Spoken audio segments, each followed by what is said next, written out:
우리 함께 오늘 말씀과 드려진 헌금을 위해서 함께 기도하도록 하겠습니다. 하나님 아버지, 참으로 감사합니다. 코로나가 너무나 심하게 창궐하는 이때 사랑하는 성도들 건강을 지켜주시고 주께서 늘 동행해 주시고 함께 해주셔서 감사합니다.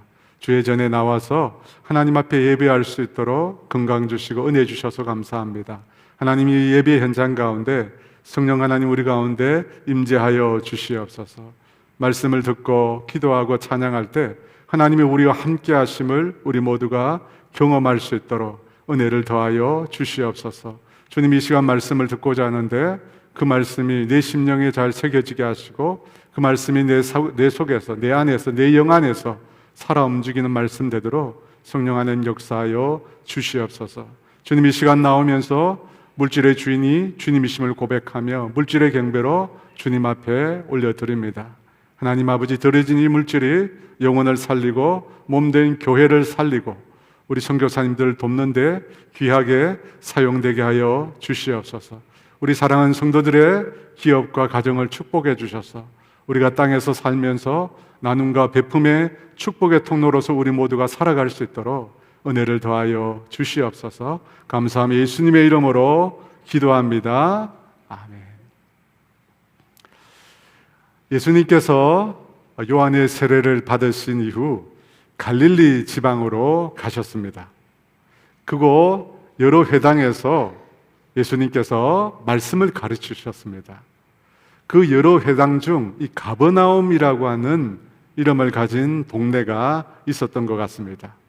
그래서 고향 나사렛에서 말씀을 전하실 때 이 가버나움이라고 하는 동네가 언급이 되어 나옵니다. 누가복음 4장 23절에 예수께서 그들에게 이르시되 너희가 반드시 의사야 너 자신을 고치라 하는 속담을 인용하여 내게 말하기를 우리는 들은 바 가버나움에서 행한 일을 내 고향 여기서도 행하라 하리라. 가버나움에서 행한 일을 고향 나사렛에서도 행하라 하리라 하십니다. 그렇다면 이 가버나움이라고 하는 곳에서 예수님께서 어떤 일을 행하셨기에 그 일을 하라고 하는 이런 말이 나온 것일까요? 오늘 우리가 읽은 본문 31절에 그 가버나움이 나옵니다. 갈릴리의 가버나움 동네에 내려오사 안식일에 가르치심에. 이 31절 이하 내용이 우리가 지난주에 다뤘던 이 나사렛에서 가기 전 기록이 아니라면 오늘 본문 가버나움은 예수님께서 처음 방문한 곳이 아닐 것입니다. 이 본문이 시간 순으로 기록되어 있다면 가버나움에 가신 것은 두 번째나 아니면 그 이상일 것입니다. 한 번만 가신 것이 아니라는 것입니다. 누가복음 7장 1절에 보면 거기도 가버나움이 나옵니다. 예수께서 모든 말씀을 백성에게 들려주시기를 마치신 후에 가버나움으로 들어가시니라.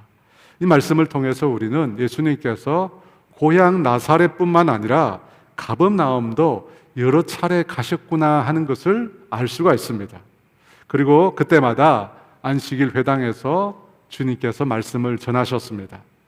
그렇게 예수님께서 여러 차례 가버나움에 방문하시고 그곳에 말씀을 전하셨다면 여러분, 그곳에 어떤 변화들이 일어났을까요? 마태복음 11장 23절에 예수님께서 그 가버나움에 대해서 이렇게 말씀하십니다. 가버나움아, 내가 하늘에까지 높아지겠느냐? 음부에까지 낮아지리라. 내게 행한 모든 권능을 소돔에서 행하였더라면 그 성이 오늘까지 있었으리라. 예수님께서 가버나움에서 여러 차례 말씀을 전하시고 큰 권능을 행하셨습니다. 그런데 그 마을에, 그 동네에는 아무런 변화도 일어나지 않았던 것 같습니다. 그래서 예수님이 가버나움아, 내가 하늘에까지 높아지겠느냐 라고 하시면서 그 동네를 책망하신 것입니다. 주님께서 예상한 만큼의 큰 회심과 변화가 일어나지 않았다는 것입니다. 성경에서 나온 이 가버나움에서의 예수님의 사역을 보면 놀라운 말씀을 전했을 뿐만 아니라 귀신을 쫓아내기도 하고 백부장의 종, 백부장 하인의 중풍을 고쳐주시기도 했습니다. 그런 이적을 예수님께서 행하셨음에도 가버나움 사람들은 여전히 불신 가운데 머물러 있었다는 것입니다. 여러분, 우리가 이 사실을 접하면서 한 가지 이해가 안 되는 것이 있습니다. 무엇이냐면, 다른 사람도 아닌 예수님께서 말씀을 전하셨다면, 예수님께서 직접 이적을 행하셨다면 그곳에 있는 사람들이 모두 변화되고 새롭게 되어야 하는 것이 아닌가 하는 것입니다. 하나님의 아들이시고 메시아신 예수님께서 그렇게 하셨다면 어떻게 그 가버나움 동네 사람들이 변하지 않고 여전히 불신 가운데 있을 수 있느냐는 것입니다. 여러분, 그런 의문이 들지 않습니까? 방금 읽었던 마태복음 11장 23절에 보면 우리가 그 사람들이 변하지 않은 이유를 찾을 수가 있습니다. 가버나움아, 내가 하늘에까지 높아지겠느냐? 음부에까지 낮아지리라. 내게 행한 모든 권능을 소돔에서 행하였더라면 그 성이 오늘까지 있었으리라. 가버나움 사람들이 예수님의 말씀을 듣고 예수님이 행하시는 권능을 보았음에도 여전히 불신 가운데 있었던 것은 그들의 교만한 마음 때문이었습니다. 완고한 마음 때문이었습니다. 진리의 말씀을 듣고 메시아가 아니시면 행할 수 없는 불가능한 일들을 보았음에도 그 교만하고 완고한 마음이 예수님을 거부했던 것입니다. 그러므로 사랑하는 여러분, 믿지 않는 우리가 불신의 영혼을 대할 때마다 우리가 느끼는 그 견고한 벽 같은 것에 대해서 여러분이 지나치게 실망하거나 낙심하지 마시기 바랍니다. 분명 이번 명절에도 믿지 않는 가족이나 친지들을 만나게 될 텐데 그때 우리 믿는 사람들은 그 사람들에게서 느껴지는 크나큰 벽 같은 것이 있습니다. 그 앞에 나는 어떻게 할 수 없구나 라고 하는 무력감이 들 수도 있습니다. 그런데 우리 예수님께서도 사실은 그것을 느끼셨다는 겁니다.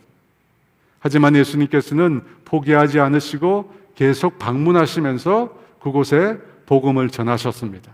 그러므로 여러분도 포기하지 마시고 믿지 않는 사람들에게 느껴지는 그 벽에 대해서, 그 장애물에 대해서 여러분께서 낙심하지 마시고 계속 더 기도하고 주님께 그 영혼들을 올려드리시기 바랍니다. 여러분, 우리 원수 마귀는 우리가 항상 낙심하기를 원합니다. 우리가 포기하기를 원하고 우리가 실망하기를 원합니다. 하지만 주님은 우리가 끝까지 우리가 쥐고 있는 그 끈을, 영혼에 대한 그 끈을 놓지 않기를 원하십니다. 갈라디아서 6장 9절 말씀인데요, 우리 다 같이 한번 읽어보겠습니다. 우리가 선을 행하되 낙심하지 말지니 포기하지 아니하면 때가 이름에 거두리라. 여러분, 이 말씀을 붙잡으시기 바랍니다. 낙심하지 않고 포기하지 않고 끝까지 믿음으로 나아가면 반드시 열매를 거두게 될 줄 믿습니다. 그와 같은 열매를 경험하게 되는 저와 여러분 되시기를 주의 이름으로 축원합니다. 갈릴리 가버나움을 또 방문하신 예수님께서 안식일에 회당에 들어가셨습니다. 늘 하시던 대로 모세오경의 한 부분을 읽으시고 난 다음에 말씀을 전하시기 시작했습니다. 그때 그곳에 모여있던 가버나움 사람들이 예수님의 그 가르침에 매우 놀라게 됩니다. 32절입니다. 그들이 그 가르치심에 놀라니 이는 그 말씀에 권위가 있음이라. 사람들이 예수님의 가르침에 놀랐다고 합니다. 여기서 놀랐다는 말은 좋은 의미로 예수님의 가르침에 대해서 경탄을 맞이 않았다는 뜻입니다.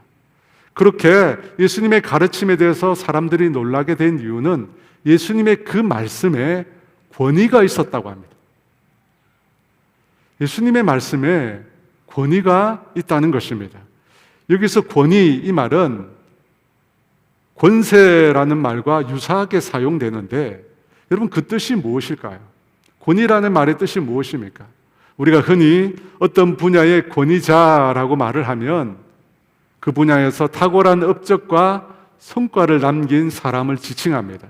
그래서 그 분야에 대해서 법적으로입니다. 법적으로 인정된 영향력, 곧 힘을 가지고 있는 것을 권위라고 뜻합니다. 그래서 예수님의 말씀에 권위가 있다는 말을 쉽게 풀면 예수님의 말씀에 힘이 있다는 것입니다. 모든 사람들이 인정할 수밖에 없는, 모든 사람들이 순응할 수밖에 없는 그런 힘이 그분의 말 속에 있다는 것입니다. 그래서 성경을 보면 예수님의 말에 힘이 나타나는, 권위가 나타나는 경우를 우리가 많이 찾아볼 수가 있습니다. 누가복음 4장 22절, 지난주 본문이었는데요, 예수님의 고향 사람들도 예수님의 말씀을 듣고 매우 놀랐습니다. 4장 22절에 그들이 다 그를 증언하고 그 입으로 나오는 바 은혜로운 말을 놀랍게 여겨 이르되 이 사람이 요셉의 아들이 아니냐. 자신들이 잘 아는 가나안 목수인 요셉의 아들에 불과한데 그 입에서 나오는 말이 너무나 은혜스럽다는 것입니다. 그래서 사람들 모두가 놀라워했다는 것입니다. 여러분, 그와 같이 예수님의 말씀은 사람들로부터 큰 반향을 일으키는 그러한 놀라운 힘이 있었습니다. 그런데 예수님의 이 말씀은 사람들뿐만 아니라 자연 만물을 움직이는 힘도 있었습니다. 누가복음 8장 24절에 보니까 제자들이 나와 깨워 이르되 주여 우리가 죽겠나이다 한데 예수께서 잠을 깨사 바람과 물결을 꾸짖으시니 이에 그쳐 잔잔하여 지니라. 예수님과 제자들이 함께 배를 타고 강을 건너는데 큰 강풍이 일어나서 그 배를 덮쳤습니다. 그래서 배에 물이 가득하게 되었고 배 안에 있는 모든 사람들이 빠져 죽을 큰 위기에 처하게 되었습니다. 그때 예수님께서 잠에서 깨어 그 바람과 물결을 향하여 꾸짖으셨습니다. 책망하셨습니다. 바람아, 물결아, 잠잠하라 라고 외치신 겁니다. 그 예수님의 책망을 듣고 바람과 물결이 스스로 잔잔해집니다. 예수님의 말씀을 듣고 그것들이 순종한 것입니다. 바로 예수님은 말씀으로 바람과 물결을 잠잠하게 만드시는 힘을 가지고 계셨던 것입니다. 또 오늘 본문에 이어지는 그 다음 내용을 보면 예수님께서 말씀으로 질병을 치료하시는 장면이 나옵니다. 베드로의 장모가 중한 열병을 앓고 있었는데 예수님께서 그 장모를 찾아가셨습니다. 4장 39절에 예수께서 가까이 가서 질병을 꾸짖으신데 병이 떠나고 여자가 곧 일어나 그들에게 수종드니라. 예수님께서 열병을 향하여 꾸짖으셨습니다. 책망하셨습니다. 그러자 그 열병이 떠나가는 일들이 생겼습니다. 예수님은 병을 다스릴 수 있는 권세가 있으신 분이신 것입니다. 또 예수님께서는 죄를 사하는 권세도 가지고 계십니다. 한 중풍병자가 예수님 앞에 그 병을 고치러 왔다가 예수님께로부터 이런 말씀을 듣습니다. 내 죄 사함을 받았느니라. 그런데 그 말씀을 주변에서 듣고 있던 서기관들이 예수님께서 그렇게 말하는 것은 신성모독이라고 말을 합니다. 왜냐하면 하나님 한 분만이 죄를 사하실 수 있기 때문입니다. 그 사람들의 생각을 아시고 예수님께서 이렇게 또 그들에게 대답하십니다. 마가복음 2장 10절에 그러나 인자가 땅에서 죄를 사하는 권세가 있는 줄을 너희로 알게 하려 하노라 하시고, 예수님 당신에게 죄를 사하는 권세가 있다는 것입니다. 또 예수님은 영생을 주는 권세도 있으십니다. 요한복음 17장 2절에 아버지께서 아들에게 주신 모든 사람에게 영생을 주게 하시려고 만민을 다스리는 권세를 아들에게 주셨음이로소이다.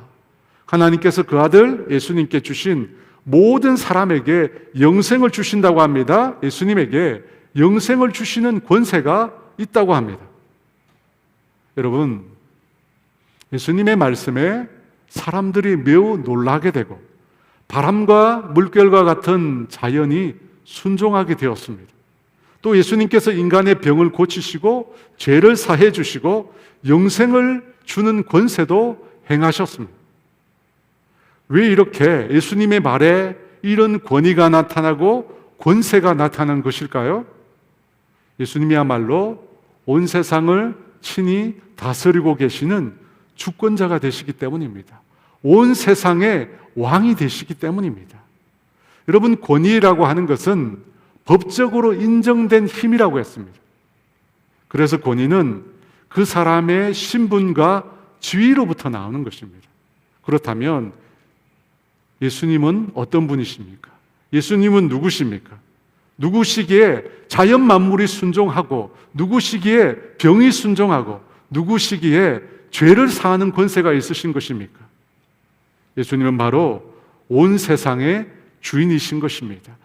온 세상의 주인이 되시기 때문에 사람들을 다스리고 만물을 다스리고 병을 다스리고 죄를 다스리고 생명을 다스리는 권세가 그분에게서부터 나오는 것입니다. 오늘 우리가 읽은 본문에서는 또 하나의 예수님의 권위, 권세에 대해서 나옵니다. 33절, 34절 말씀인데요. 회당에 더러운 귀신 들린 사람이 있어 크게 소리 질러 이르되 아 나사렛 예수여 우리가 당신과 무슨 상관이 있나이까? 우리를 멸하러 왔나이까? 나는 당신이 누구인지를 아노니 하나님의 거룩한 자니이다. 회당에 안식일에 더러운 귀신 들린 사람이 있었다고 합니다. 더러운 귀신 들린이라고 하는데 여러분 이것이 무슨 말일까요? 여러분 혹시 귀신 들린 사람을 보신 적이 있습니까? 아니면 죄송한데 혹시 본인이 귀신 들린 적이 있으십니까? 아마 대부분 그런 경험이 없으실 겁니다. 그런데 귀신 들린 사람들이 있습니다. 우리가 만나지 못해서 그렇죠. 귀신 들린 사람들이 의외로 많이 있습니다. 그래서 우리가 이 내용을 잘 알아야 합니다.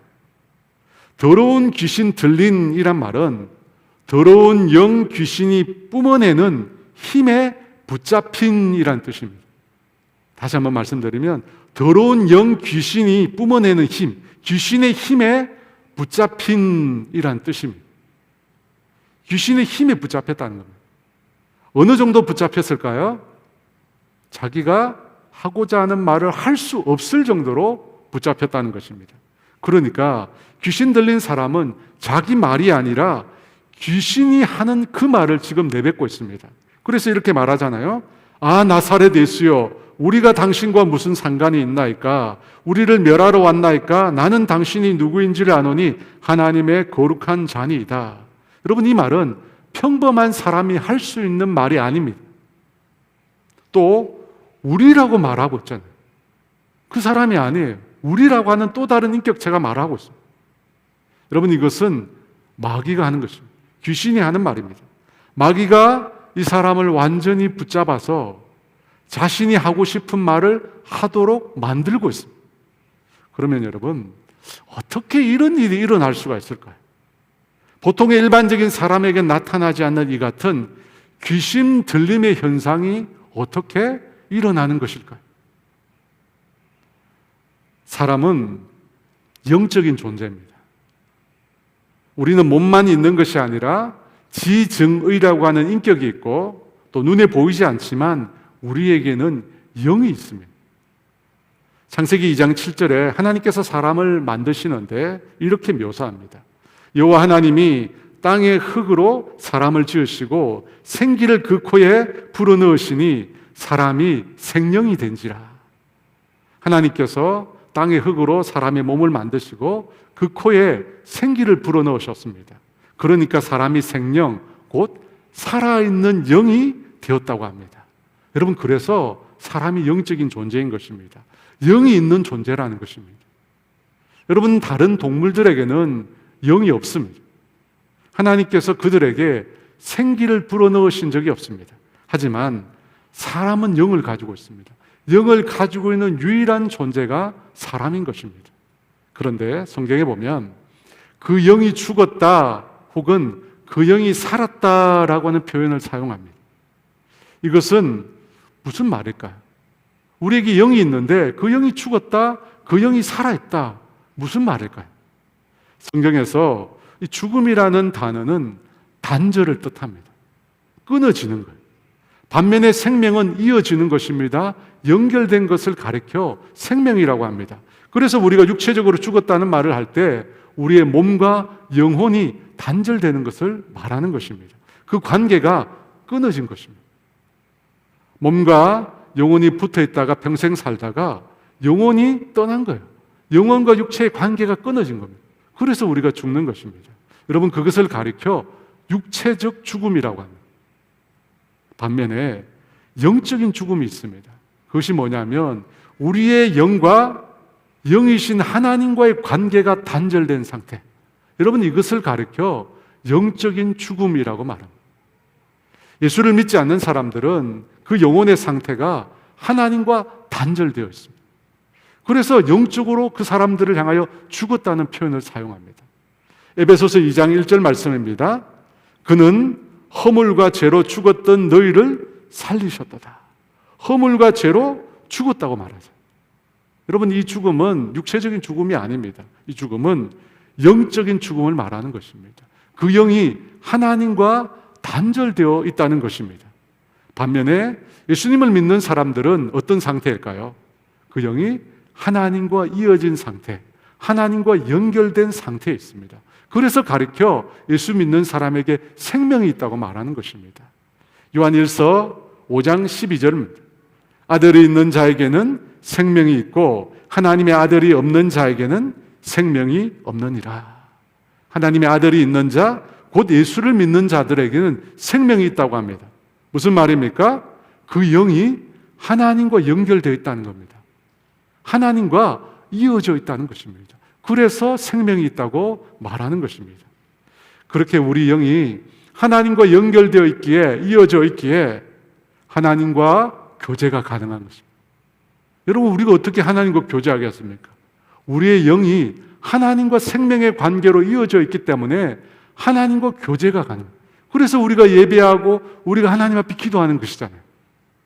여러분, 그 교제와 생명의 관계를 통해서 하나님으로부터 은혜와 축복이 우리에게 부어집니다. 그 은혜와 축복이 어떤 것입니까? 우리가 하나님과 관계가 맺어져 있기에, 이어져 있기에 하나님께로부터 오는 은혜와 축복, 어떤 것이 있습니까? 하나님의 무조건적인 다함이 없는 사랑이 있습니다. 그래서 여러분, 우리가 하나님께 사랑을 구할 때 그분이 우리에게 사랑을 부어주시는 것입니다. 여러분, 말로 표현할 수 없는 기쁨이 있습니다. 세상에 줄 수 없는 절대 평안이 있습니다. 고난 중에도 그것을 이겨낼 수 있는 위로가 있습니다. 여러분, 우리가 하나님과 이어져 있기 때문에 그런 은혜와 축복을 우리가 간구할 수 있고 하나님께서 그런 은혜와 축복을 우리에게 부어주실 수 있는 것입니다. 그 모든 것들은 생명으로 하나님과 영적으로 우리가 이어져 있기 때문입니다. 반면에 예수님을 믿지 않는 사람들의 영혼의 상태는 어떠할까요? 우리의 영을 만드신 그 하나님과 단절되어 있습니다. 하나님과의 관계가 끊어져 있습니다.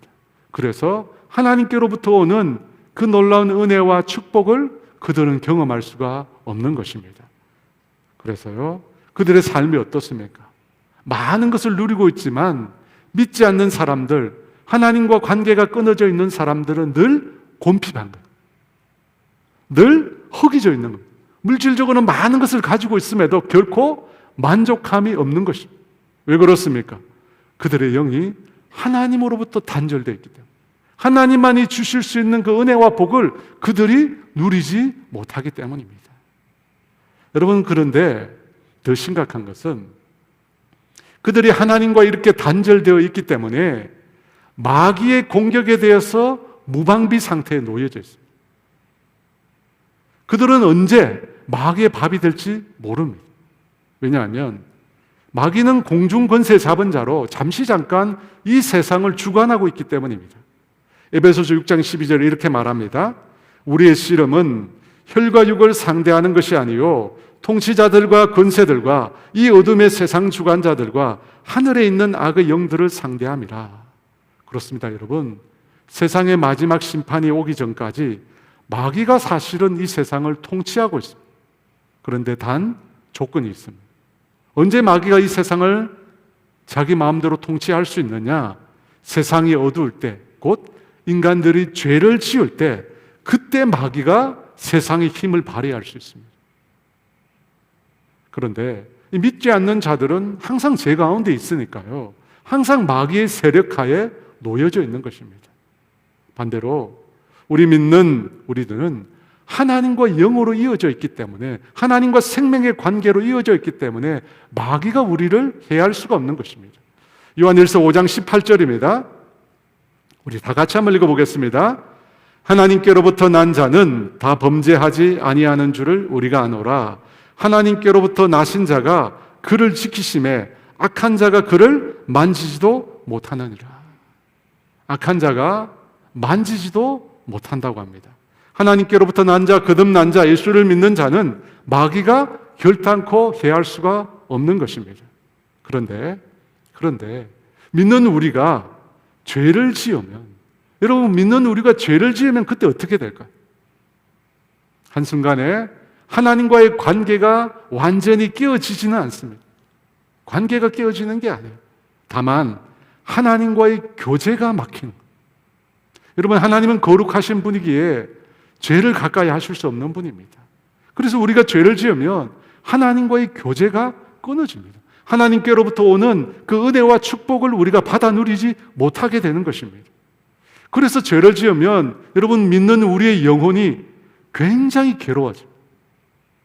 하나님의 은혜와 축복을 날마다 받고 경험하며 살아야 되는데 죄를 지으니까 하나님과의 교제가 끊어지고 그분이 베푸시는 은혜를 경험하지 못하니까 우리 영혼이 곤핍해지는, 힘들어지는 것입니다.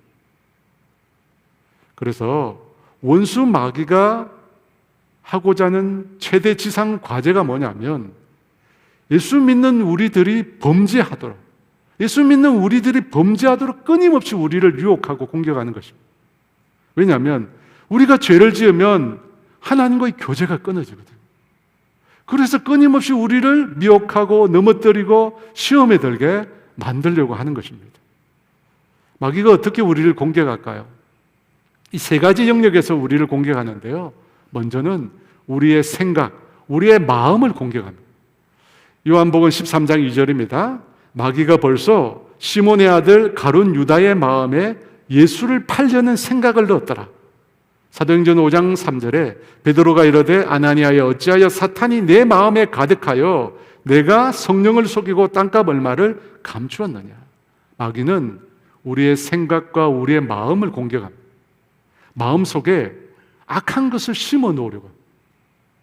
음란한 생각, 더러운 것들, 호색들, 이런 것들을 본능이라는 이름으로 자꾸만 생각하도록 미혹하는 것. 여러분, 그게 마귀가 하는 짓입니다.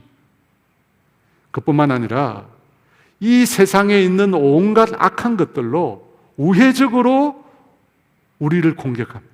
우회적으로 우리의 생각 속에 악한 것을 심어 놓으려고 합니다. 요한 사도는 요한일서 2장 16절에 이 세상에 있는 것들에 대해서 이렇게 말을 했습니다. 이는 세상에 있는 모든 것이 육신의 정욕과 안목의 정욕과 이생의 자랑이니 다 아버지께로부터 온 것이 아니요 세상으로부터 온 것이니라. 이 세상은 육신의 정욕, 안목의 정욕, 이생의 자랑으로 가득 차다고 합니다. 부해지려고 하고 유명해지려고 하고 힘 있는 자가 되도록 하는 온갖 욕심으로 가득 차 있다는 것입니다.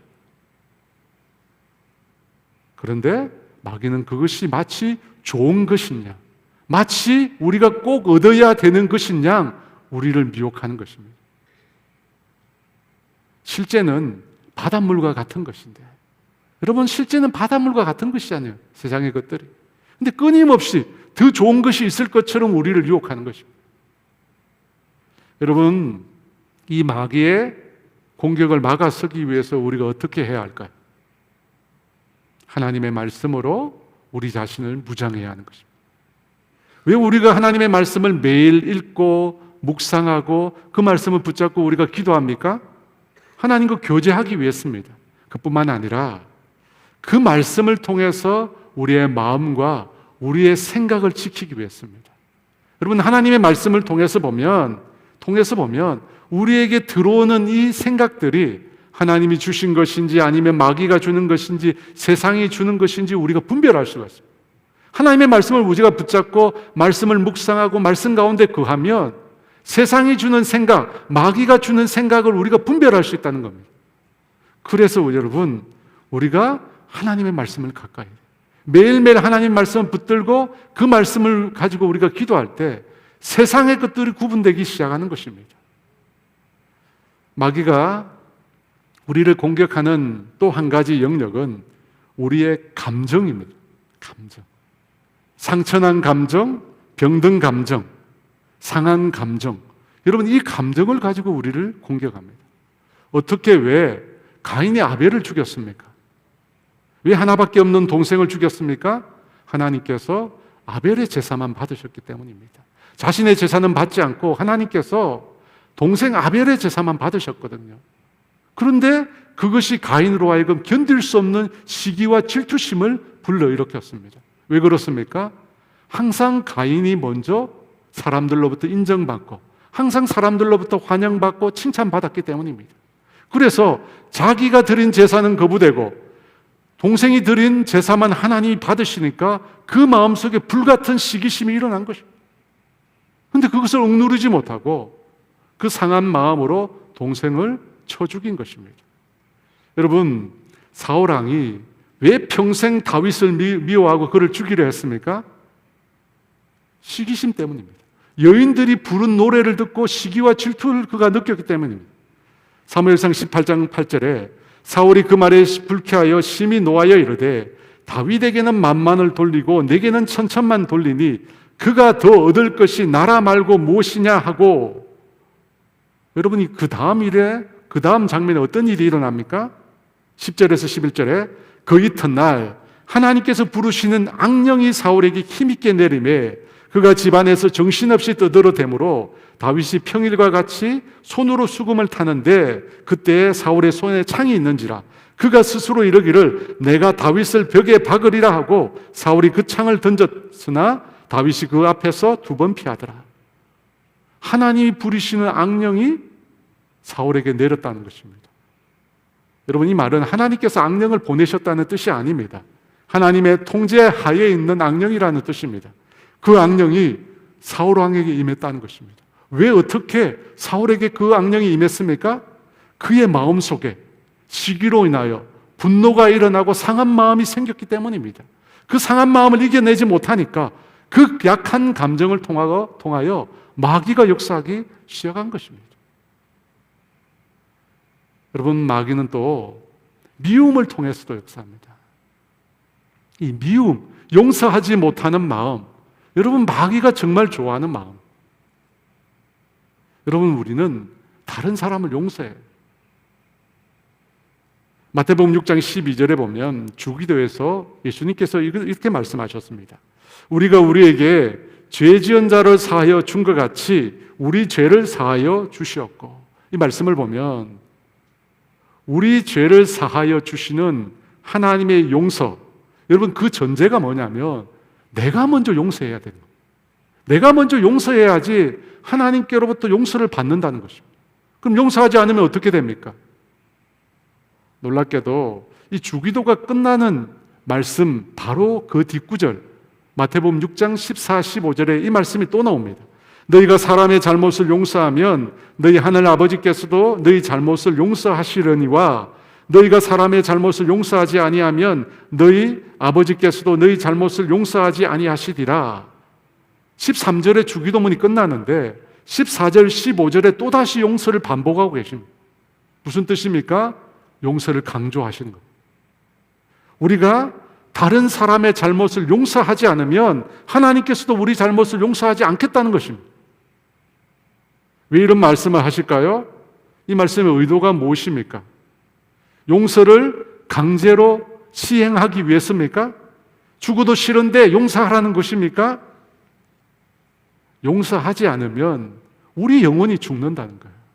용서하지 않으면 마귀의 올무에 우리가 매이게 된다는 것입니다. 그래서 주님이 용서하라고. 여러분, 용서하지 않으면 우리가 죽어요. 우리가 용서하지 않을 때 사탄 마귀는 우리를 공격합니다. 그 용서하지 않는 그 마음을 뚫고 우리 심령에다 영향을 미치는 겁니다. 여러분, 이와 같이 병든 우리 속에 있는 감정을 통해서 마귀가 역사합니다. 여러분, 잘 생각해 보십시오. 여러분에게 상한 마음, 병든 마음, 여러분 그 마음이 그대로 있던가요? 아니면 그 마음이 계속해서 우리 속에서 끌어오릅니까? 계속해서 우리 속에서 살아 움직입니다. 왜 그렇게 합니까? 마귀가 그 감정을 통해서 우리를 지배하려고 하기 때문입니다. 그러면 어떻게 합니까? 우리의 그 상처난 감정, 병든 감정을 치유해야 합니다. 치유해야 돼요. 어떻게 치유합니까? 여러 가지 방법이 많이 있는데요. 제가 경험한 방법은, 저는 제가 경험했던, 지금까지 살아오면서 경험했던 인생의 아픔, 상처, 고통, 이런 것들을 노트에다가 다 기록했어요. 다 기록했어요. 그리고 그 모든 기록들을 하나님 앞에 가져갔어요. 예수님 앞에 가져갔어요. 여러분, 누구든지 상처는 숨기고 싶잖아요. 누구에게도 내 상처를 보여주고 싶지 않습니다. 하지만 상처가 치유되려면 의사에게 그 상처를 보여야 합니다. 우리 영혼의 의사이신 그 주님 앞에 그 상처를 다 내밀었어요. 내가 당했던 학대, 폭력, 왕따, 무시, 괴롭힘, 조롱, 욕설, 수없이 많이 저를 상하게 했던 그 모든 감정들을 하나님 앞에 가져가서 그분 앞에 엎드려 그 감정들을 보여드렸습니다. 그러니까 여러분, 물론 그 감정들이 한순간에 사라진 게 아닙니다. 그 감정들을 두고 오래 기도할 때 주님께서 저를 찾아와서 그 감정과 고통을 다 가져가 주셨습니다. 왜 그렇습니까? 주님께서 십자가에서 이미 우리 모든 고통을 대신 져 주셨기 때문입니다. 예수님의 피로, 예수님의 그 보혈로 우리 인생의 모든 아픔을 다 건져 주셨기 때문에. 그래서 여러분, 우리가 주님께 가져가면 주님께서 우리를 어루만져 주시고 그 상처를 치유해 주시는 것입니다. 여러분, 그렇게 내 심령이 치유되면, 내 속에 있는 병든 감정이 치유되면 더 이상 마귀가 그 감정을 통해서는 우리를 공격하지 못하는 것입니다. 그래서 우리가 치유를 받아야 하는 것입니다. 세 번째, 마귀가 우리를 공격하는 또 하나의 영역은 우리의 의지라는 것입니다. 오늘 본문에 나온 사람은 더러운 귀신 들린 사람이라고 했습니다. 귀신에게 완전히 붙잡힌 사람이라고 했습니다. 그래서 그가 하는 말조차도 마귀가 시키는 대로 해요. 여러분, 이 정도로 귀신에게 완전히 붙잡히려면 귀신이 임의로 주관할 수 있도록 자기 자신을 내어주어야 합니다. 자기 자신을 임의로 주관할 수 있도록 귀신에게 내어준 사람, 그 정도가 되면 여러분, 이런 일들이 일어납니다. 생각과 감정이 마귀로부터 공격을 받으면서 이제는 의지적으로 자기를 포기하는 거예요. 그리고 마귀로 다스리려 하여금 다스릴 수 있도록 자신의 권리를 양도하는 것입니다. 그러면 여러분, 이렇게 귀신이 들린 사람이 되는 것입니다. 그렇다면 여러분, 이렇게 귀신에게 붙잡혔을 때 그것으로부터 벗어나는 방법은 무엇일까요? 어떻게 하면 이 귀신의 지배로부터, 마귀의 지배로부터 우리가 벗어날 수 있을까요? 마귀를 쫓아내기 위해서 제일 먼저 해야 할 일은 회개라는 것입니다. 회개. 여러분, 회개가 끝이 아니라 시작입니다. 회개로부터 시작되는 것입니다. 요한일서 1장 9절에 이렇게 말씀합니다. 만일 우리가 우리 죄를 자백하면 그는 미쁘시고 의로우사 우리 죄를 사하시며 우리를 모든 불의에서 깨끗하게 하실 것이요. 여러분, 우리가 우리 죄를 자백하면 그때부터 마귀가 우리 가운데 강하게 역사할 수가 없습니다. 힘을 잃게 됩니다. 왜 그렇습니까? 마귀가 우리 가운데 힘을 쓰는 것은 죄 때문이에요. 죄가 있기 때문에 그것을 통해서 우리를 공격하는 것입니다. 그런데 우리가 죄 고백을 통해서 그 죄를 씻어내었기 때문입니다. 우리가 우리 죄를 자백하면 더러운 귀신이 더 이상 우리 가운데 영향력을 발휘할 자리가 없어지는 것입니다. 그래서 여러분, 죄 고백이 중요한 것입니다. 죄 고백이 중요한 거예요. 우리의 죄를 고백하면 그때부터 주님이 다시 우리 가운데 임하십니다. 주님과 단절되었던 그 교제의 관계가 회복되는 것입니다. 그러면 여러분, 그때부터 심령의 회복이 일어나는 것입니다. 사랑하는 여러분, 더러운 귀신을 몰아내기 위해서는 그보다 훨씬 더 큰 권세를 가지고 계신 분이 임하셔야, 마귀의 권세보다 훨씬 강력한 권세를 가지신 분이 임하셔야지 마귀가 떠나가는 것입니다. 바로 예수 그리스도, 그분이 임하셔야, 주님이 임하셔야지 마귀가 떠나는 것입니다. 마귀는 주님의 그 환한 빛 앞에서 꼼짝달싹할 수 없이 떠나게 되어 있습니다. 본문 35절에 이렇게 말합니다. 예수께서 꾸짖어 이르시되 잠잠하고 그 사람에게서 나오라 하시니 귀신이 그 사람을 무리 중에 넘어뜨리고 나오되 그 사람은 상하지 아니한지라. 예수님께서 마귀를 향하여 꾸짖어 말씀하십니다. 그 사람에게서 나오라. 예수님이 책망하십니다. 그러니까 마귀가 나올 수밖에 없는, 예수님의 그 말씀에 순종할 수밖에 없는 것입니다. 왜 그렇습니까? 예수님은 영적 존재에 대해, 영적 세계에서도 권위와 능력을 가지신 분이시기 때문입니다. 눈에 보이는 세계뿐만 아니라 눈에 보이지 않는 이 영적인 세계도 주님께서 온전히 주관하고 계시기 때문입니다. 그래서 예수님이 말씀하시니까 마귀가 떠나가는 것입니다. 사랑하는 여러분, 오늘 우리가 살고 있는 이 땅에서도 악한 영은 예수 믿는 우리를 넘어뜨리려고 지금도 부단히 애쓰고 있습니다. 우리의 생각, 우리의 감정, 그리고 우리의 의지를 무너뜨리기 위해서 정말 부단히 많이 애쓰고 있습니다.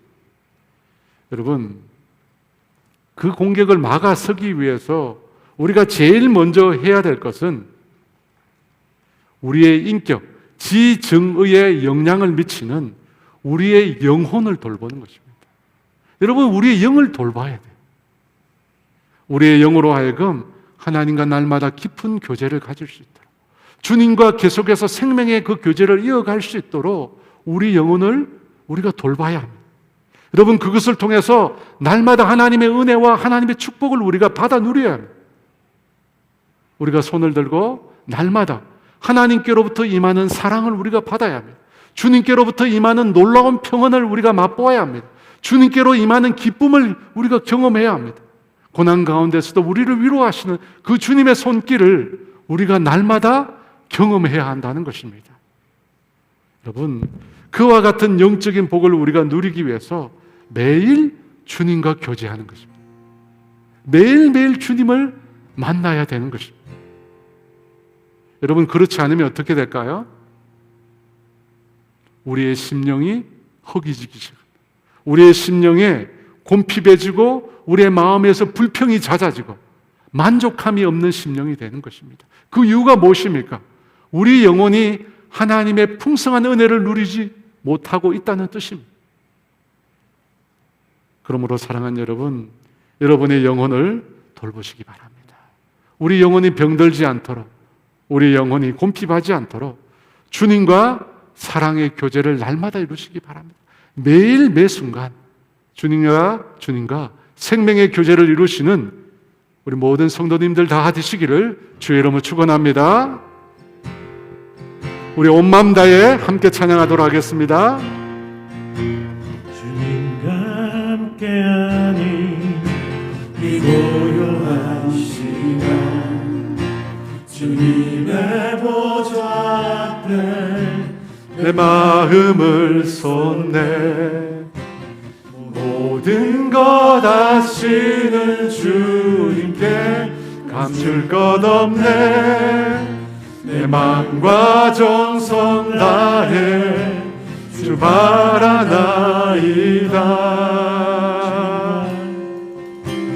주님과 함께하는 이 고요한 시간, 주님의 보좌 앞에 내 마음을 쏟네.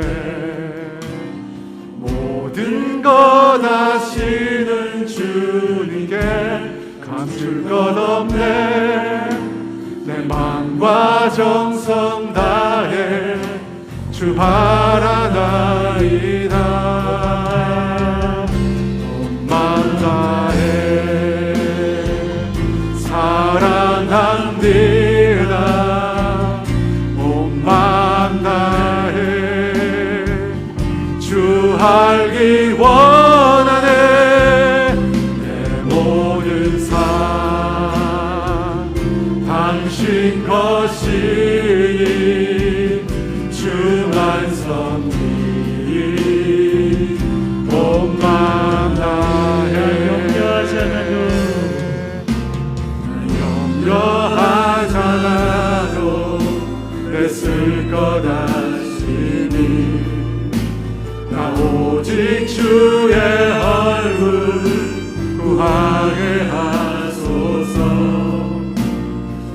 이해할 수 없을 때라도 감사하며 날마다 순종하며 주 따르오리다. 온 마음 다해 사랑합니다. 온 마음 다해 주 알기 원하네. 내 모든 삶 당신 것이니 주만 섬기리. 온 마음 다해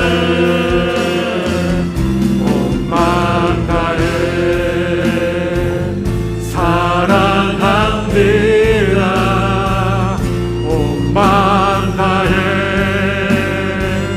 주 알기 원하네. 내 모든 삶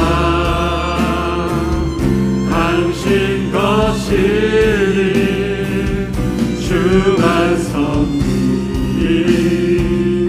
온 마음 다해. 여러분, 어머니의 그 따뜻한 품 안에 안겨 있는 어린 아기는 여러분 절대로 두려워하거나 무서워하지 않습니다. 염려하지 않습니다. 불안해하지 않습니다. 왜 그렇죠? 그 엄마와 친밀한 관계를 누리고 있기 때문입니다. 그 엄마의 풍성한 사랑을 경험하고 있기 때문입니다. 그런 상태에서요, 그런 상태에 있는 영혼은 그 무엇도 두렵지 않는 거예요. 그 무엇도 염려가 되지 않는 거예요. 그 무엇도 힘들지 않는 거예요. 여러분, 우리의 영혼의 상태가 그 상태를 유지해요. 주님으로부터 날마다 그분이 예비하신 놀랍고 풍성한 은혜를 누려야 해요. 그분이 우리를 얼마나 사랑하는지 모릅니다. 그 다음이 없는 사랑, 그 풍성한 사랑을 우리가 날마다 경험해야 합니다. 그분이 주시는 평안은 세상이 줄 수 없는 절대적인 평안이라고 했습니다. 그 무엇도 우리를 흔들어 놓을 수 없는 평안이라고 했습니다. 그분이 우리에게 주시는 기쁨은 그 무엇도 우리를 빼앗아 갈 수 없는 기쁨이라고 했습니다. 여러분, 우리가 날마다 그것을 누려야 합니다. 그런 생명의 교제, 생명의 관계를 누려야 합니다. 여러분, 그것을 누리면 이 세상에서 우리가 승리하는 것, 세상에 그 무엇도 두렵지 않는 것입니다. 그런데 그 주님과의 교제가 약해지고 끊어지면 어떻게 됩니까? 조그만 일에도 염려와 걱정이 밀려옵니다. 작은 일인데 내 마음이 상합니다. 분노가 일어나요. 어떻게 할 줄을 모르겠어요. 미움이 일어나요. 불안이 일어나요. 갈등이 일어나요. 너무 힘든 거예요. 그 이유가 어디 있을까요? 그 틈을 타고 마귀가 우리를 공격하기 때문에. 여러분 중에 혹시 사탄의 그 눌림 때문에, 사탄의 억압 때문에 고통받고 계신 분이 계십니까? 회개해야지.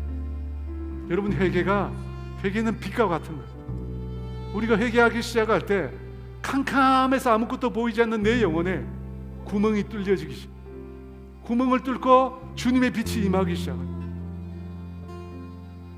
저는 개인적으로 3개월 동안 흑암 가운데 고통받았던 경험이 있습니다.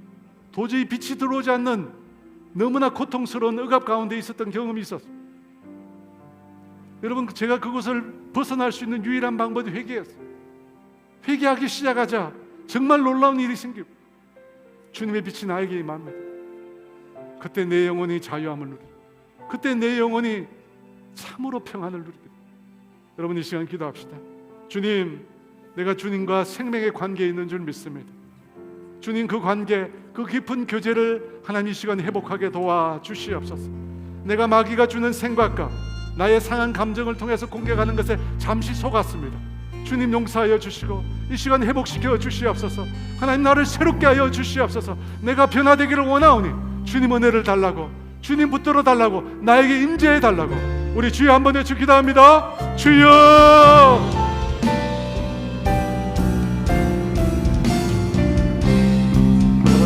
주시옵소서. 성령님 우리 가운데 임하여 주시옵소서. 거룩한 영으로 우리 가운데 임하여 주시옵소서.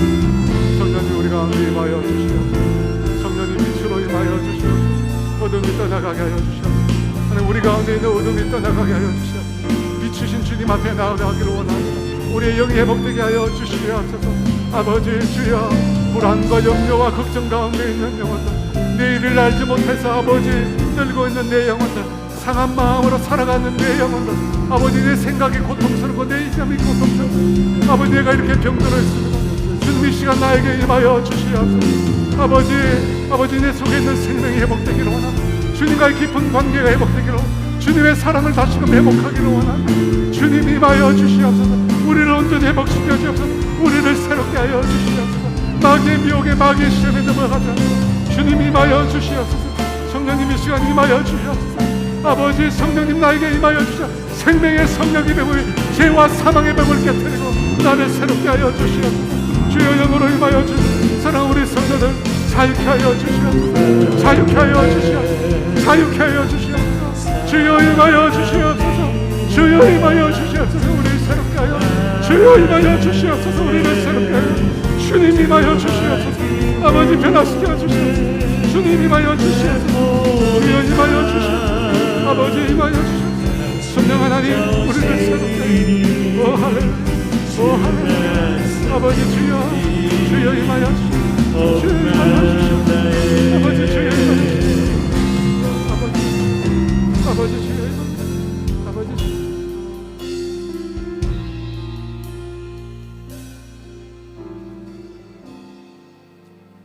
그럼 모두 손을 다 드시고요, 우리가 주님께 항복하는 심령으로 기도하겠습니다.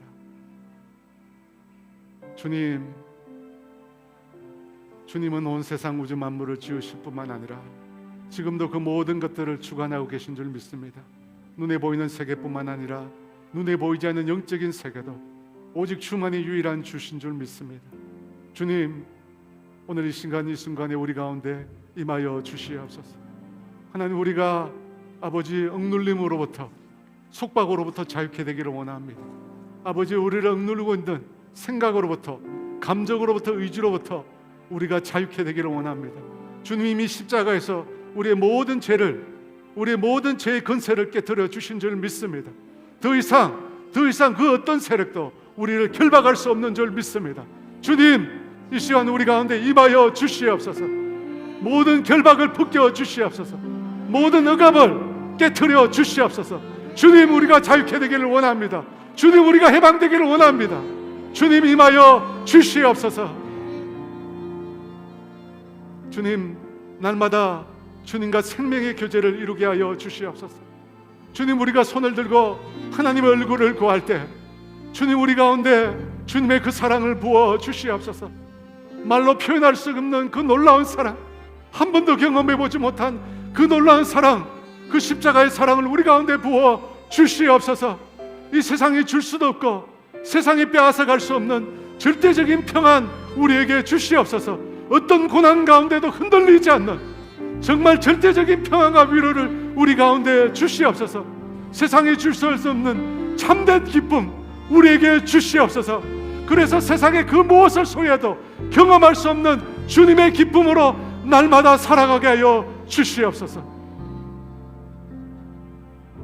지금은 우리 주 예수 그리스도의 은혜와 하나님의 다함이 없는 사랑하심과 성령의 교통하심과 인도하심과 위로하심, 주님과 날마다 생명의 교제를 이루며 주님께로부터 임하는 놀라운 은혜와 축복을 경험하기를 소원하는 사랑하는 성도들 위해 이제로부터 영원토록 함께 하시기를 간절히 축원하옵나이다.